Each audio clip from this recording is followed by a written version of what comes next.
All right, up next to introduce Mr. Shane Osborn is Mr. Doug Kagan. He is with the Nebraska Taxpayers for Freedom Group. Is he right here? Doug Kagan? There he is. Hey.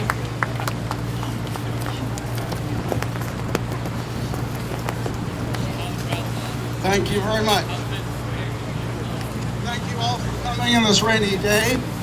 It is my honor and privilege to introduce a man whom I know and trust.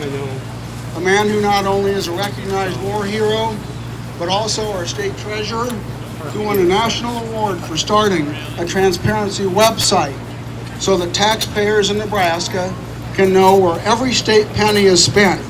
Please join me in welcoming U.S. Senate candidate Shane Osborn. Well, good afternoon, everybody. Thanks for coming out despite the bad weather. It's great to see everybody involved in the process, and I appreciate you coming out here to fight for liberty. You know, I spoke at one of Nebraska's very first Tea Party rallies, an anti-tax rally, and I helped, along with Sheila Hike, lead the cause, trying to fight for Obamacare back in 2009. So I'm not just with the Tea Party now. I've been with you in the past, and I'll be there for you tomorrow. And I do appreciate everybody coming out. It's a great opportunity to talk about what we can do to save this country. As a man who's worn this nation's uniform, I never thought our biggest threat would come from our own government, let alone a foreign enemy. And we're seeing threats from both sides today, right? And I think talk is cheap and actions speak louder than words. You know, when you all helped me get elected as your state treasurer after I got out of the Navy, I kept my promises.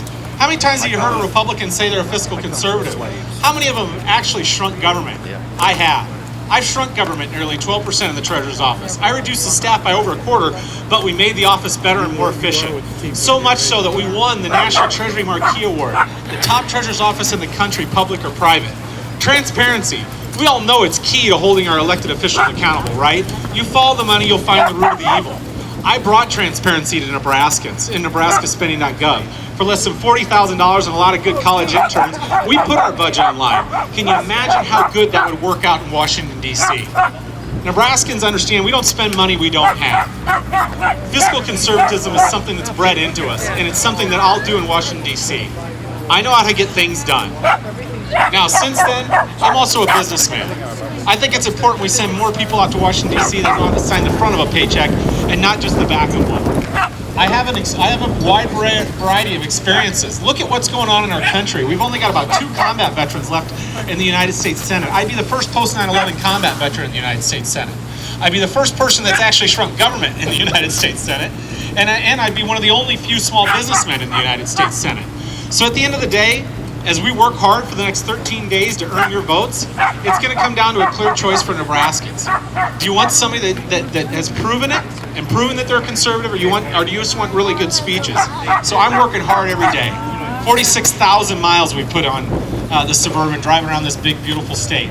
And at the end of the day, I think Nebraskans are going to make the right choice in these elections, and they're going to make an informed choice. And I'll be there fighting for you and keeping my promises and serving you the same way I did as a United States naval officer, as your state treasurer, and as a family man and businessman. God bless you all, and God bless America.